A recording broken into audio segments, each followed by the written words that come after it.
So, Brazilian Fury. The last we spoke was nearly 20 years ago, back when you were still getting started as a manager. Yeah, roughly 19 or so, but it has been a long time, hasn't it? Very much so. Back then, your hair was longer. Yeah, the color was much brighter back then too, and I've just even though that getting up there in the years, I think I'm gonna just try to hang on to this look for as long as I can at this point. Well, we're finally here once again, and I've got to say, you've come a long way from when you first started this journey. For one, you're wearing a suit for what looks to be the first time in your life. Well, they did tell me that this was going to be put on YouTube, so I figured this was the very least that I could do. Although I am kind of missing my hoodie and sweatpants right about now. It hasn't been long since your official retirement from the game, but given your managerial journey and everything that you accomplished, I do have to ask, why retire in your mid-50s? Yeah, when I set out on this journey, I was 36, nearly 37 at the time. I started younger than most would, given my lack of experience and profile, but I've always loved the sport, and while I wouldn't call myself any sort of tactical genius by any stretch, I knew that I could bring something to the game itself. And given how certain events unfolded during that summer of 2023, well, I just felt it was either do it then or never do it at all. Although that particular line of thinking didn't exactly put me in a good starting spot when it came to job hunting. I know at the time of our initial interview all those years ago, you still only had one coaching badge to your name, and that only had been done after you went about 2 whole seasons as a manager without one. Yeah, it was a journey for sure. Just about every country most people can name on the map was not going to consider me in any way, shape, or form for a position as a coach of any sort, let alone as a manager without those coaching badges. The only thing I really had was my experience in futsal as a kid and just watching a lot of the games where I had the mildest idea about tactics and player knowledge. So the initial search had me taking Zoom calls and doing interviews all across the globe. I was thankful to even be given a chance, especially since some of those possible gigs, it was likely going to be in a language that I did not even speak. It took about 6 weeks or so of interviews all over the place, but I did have a couple of interesting offers on the table before setting on the FC Terton job once they made their offer. I must say, Bhutan is definitely an unlikely place to start a career in football management. Considering my lack of experience at the time, I couldn't exactly be picky about the job positions. But FC Terton's offer was fair for a short period of time, and it would at least give me experience managing an actual team. The team itself was a solid unit when I got there. I liked the staff, and Chung Limitang Stadium is still one of the most charming grounds I've ever been to in my entire life. I guess it's as good of a time as any to talk about that year.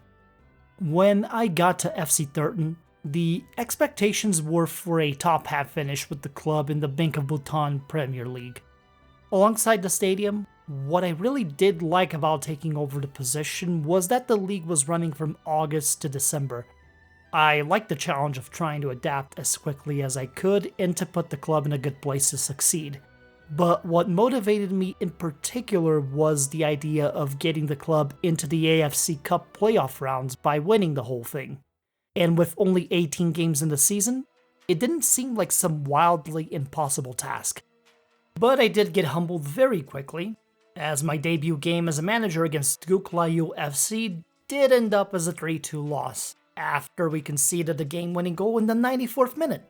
Not exactly the best of memories, even to this day, especially since it had been a game where we'd begun on a back leg, managed to turn it around to get a 2-2 draw late before conceding that third goal at the death. In the long term, it did end up being a valuable lesson.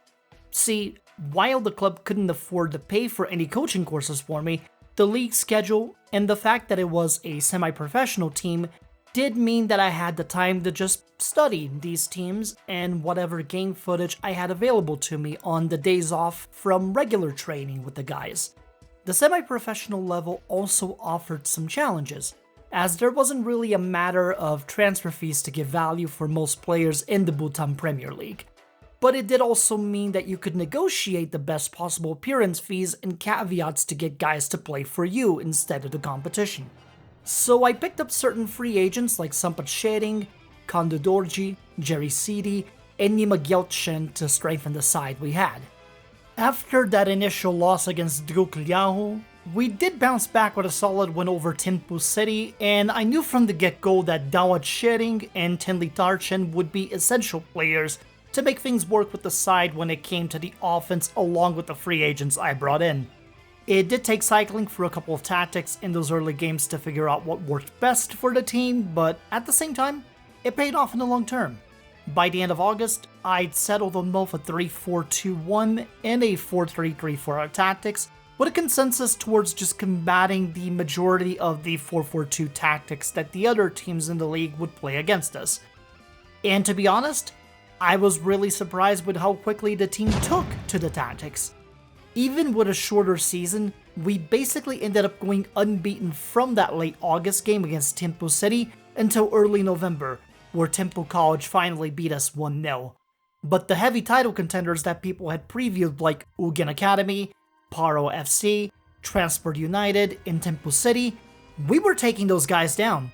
Although, once I realized most of those coaches in this league played a 4-4-2 just due to how they underestimated the skill level of their own athletes, so long as I instilled tactics that could counter and expose that formation, I was confident that we could win. So, was this the roots of where you developed your reputation as a 4-4-2 killer throughout your career?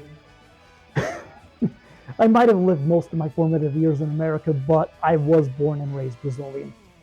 I want my teams to try and play with a certain amount of creativity and fun, a little bit of flair to them. I get that the 4-4-2 tactics have a place in certain levels of football, but you would have never caught me dead playing that kind of football at any given point whatsoever. Sticking to a different style compared to the rest of the Bhutan Premier League is what I believe allowed me during the FC Terton stint to break through to win the title near the end of the season. Not only by just being able to score goals, but to also be defensively responsible and allowing the least goals through the course of that 2023 season. My first trophy of any kind, and one that I'm still proud of achieving to this day.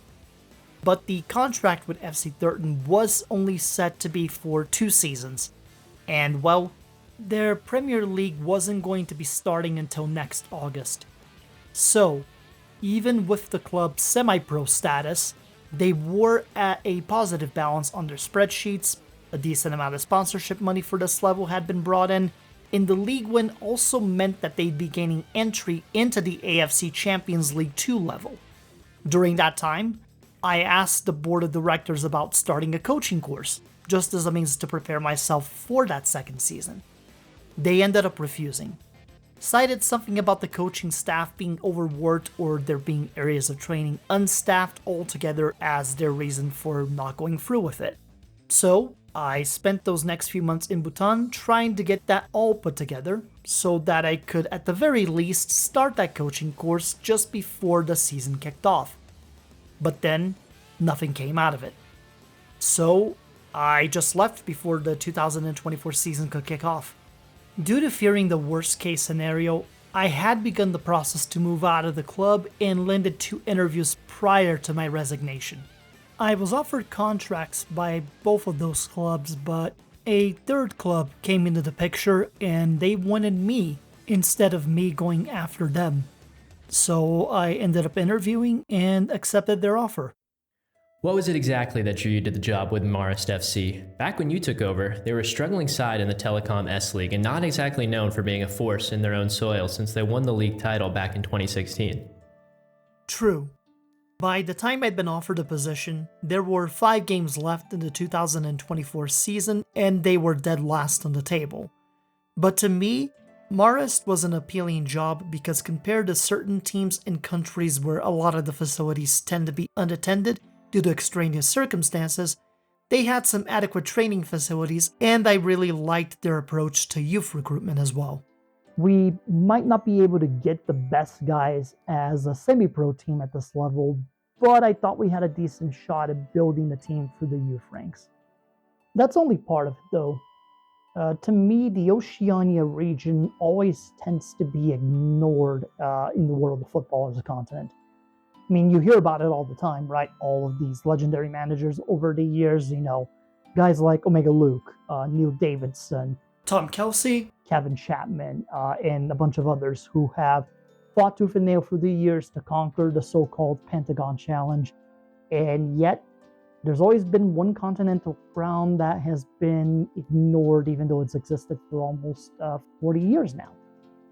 And that was around the time in which the idea finally began to spring in my head.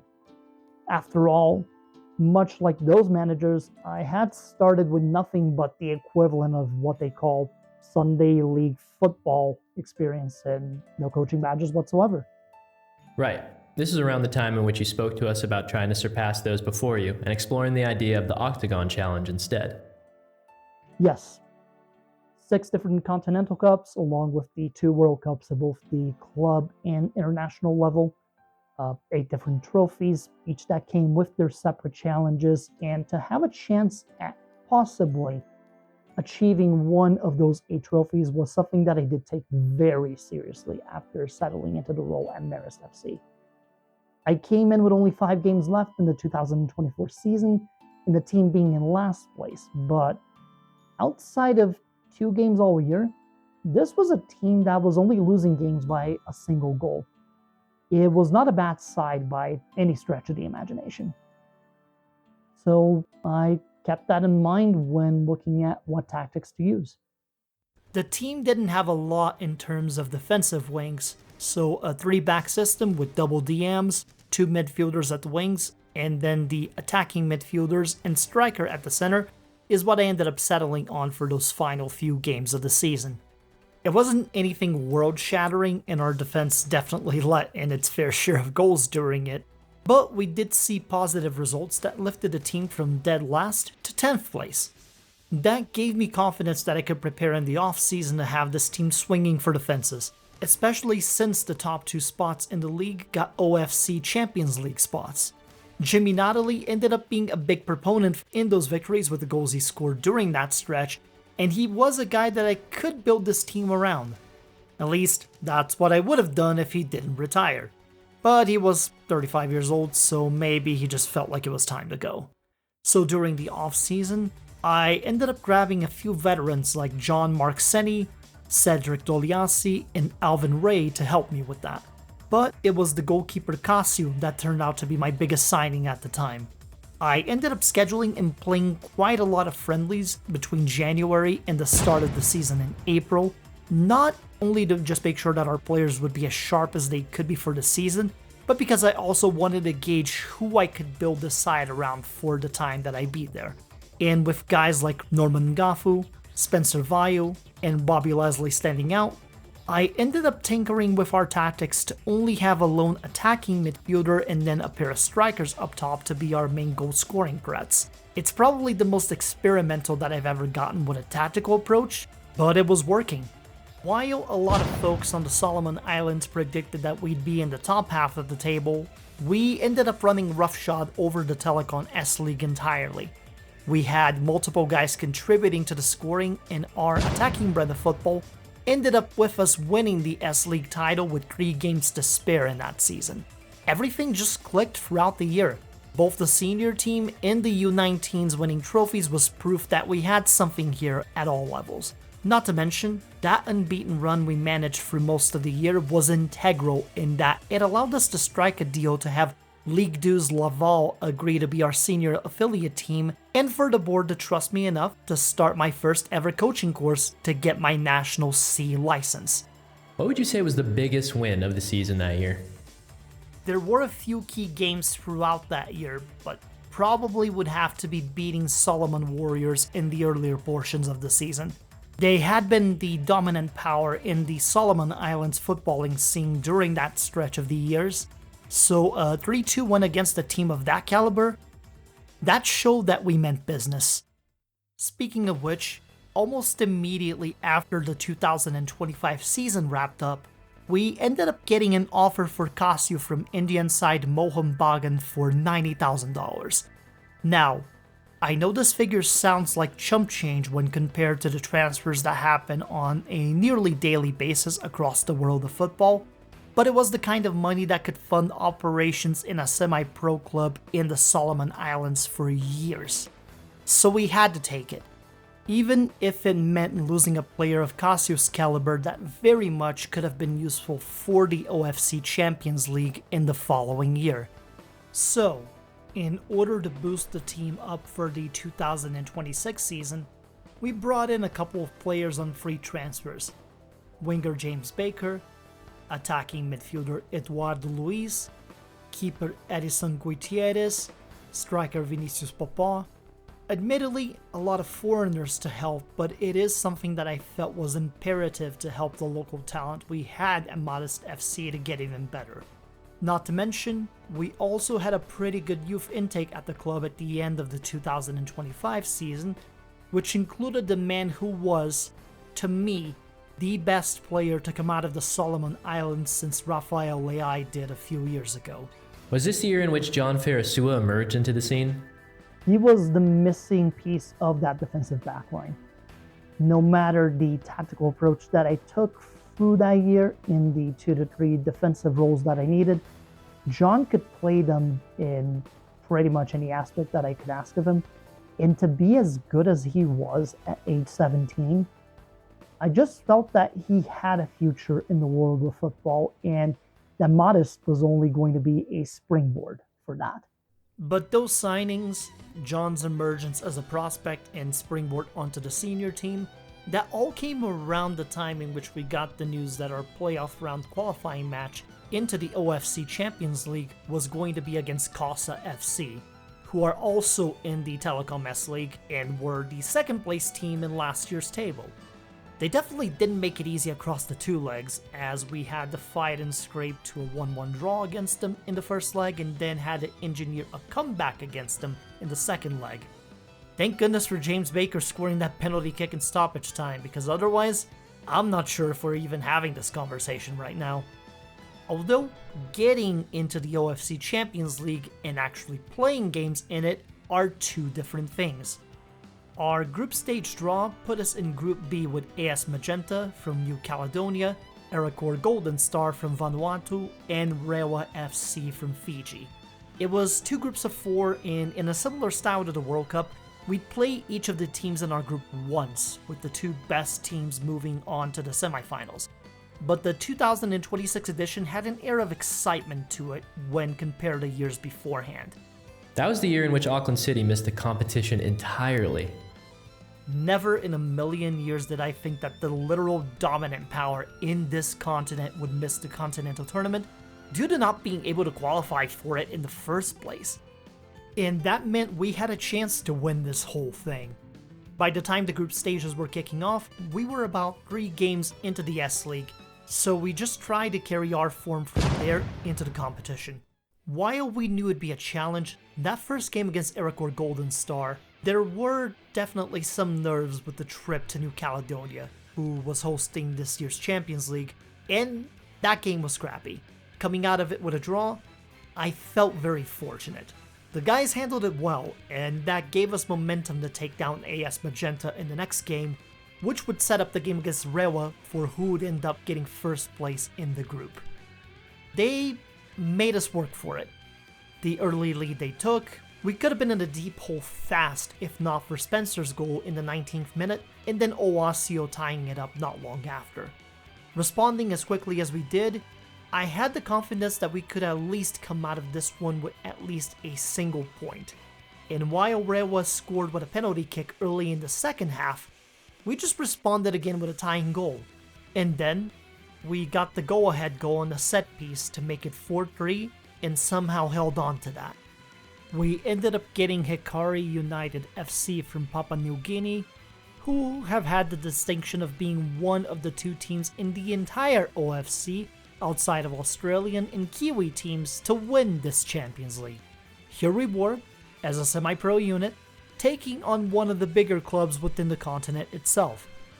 But to me, the magic of this entire format of the OFC Champions League is that you don't get to stew on a bad loss or a frustrating draw in a two-leg situation like most competitions of this nature across the globe. We just had to go for it and beat whoever it was in front of us. One take. And I think that attitude caught a few of these other clubs by surprise. We got an early 2-1 lead on Hikari United, and it was incredibly frustrating to see that eventually slip through our fingers when Ati Keppel scored for them in stoppage time. We ended up going to extra time, and there was a goal for each of our teams during it, but nobody could break the deadlock. And so, we went to penalty kicks. You all came around to cover this story during this game, if I remember correctly? Yes, it's not every day that you hear about a Brazilian-born coach raised in the United States managing a Solomon Islands club to the OFC Champions League semifinals. Yeah, at the time, it was legitimately the most nerve-wracking game of my entire life. My nails almost didn't survive it, but to the guys' credit, they kept their cool heads throughout the whole process. Desmond Songa set the tone by making the save on that first attempt from Hikari, and well, turns out I made some good choices on our penalty takers, as our guys scored all 4 of the attempts they had, and then Songa made another save on the 5th attempt to punch our ticket into the OFC Champions League final. 3 days later, Wellington Olympic AFC was the team across from us. It was in Auckland City, but it was still a team from New Zealand and a team that hadn't lost a single game throughout this whole competition. It did not start all that well. There were some jitters, we gave up a stupid penalty in the first 5 minutes, and they took the 1-0 lead off of that.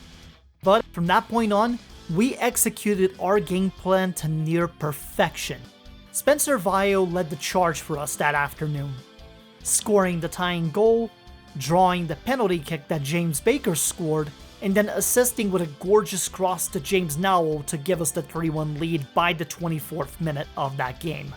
Songa and the defense did their parts too, as Wellington had their chances, and they did score a consolation goal in stoppage time in the second half, but we held on, and with it, we made history as the first team in the Solomon Islands to win the OFC Champions League. I was just really happy for the team, for the guys who stuck with a manager that was legitimately flying by the seat of his pants. And while I know that this was a continental trophy and a really big deal, there was just a part of me that wondered if this had just been luck.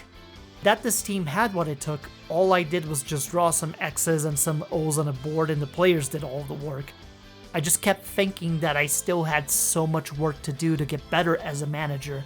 Something that became even clearer to me after we somehow won a 9-8 league game against Sosa FC. I am not kidding. It was a game that we were leading 9-5 at one point before Sosa scored 3 goals in a row and almost drew that game. Hell, I remember it made waves into the footballing world due to some YouTuber throwing it on their weekly series, talking about everything that was going on in football that week. I felt legitimately embarrassed about that result, even though we were on the winning end of it. I remember I had a conversation with the chairman at the time, Cliver Gagame, that I felt I could really use the time and effort to continue my education as a manager by starting my next coaching course, to just avoid situations like that game, to ensure that I could continue to be the best manager that I could be, and who knows, maybe help lead this team to a repeat of the OFC Champions League next year.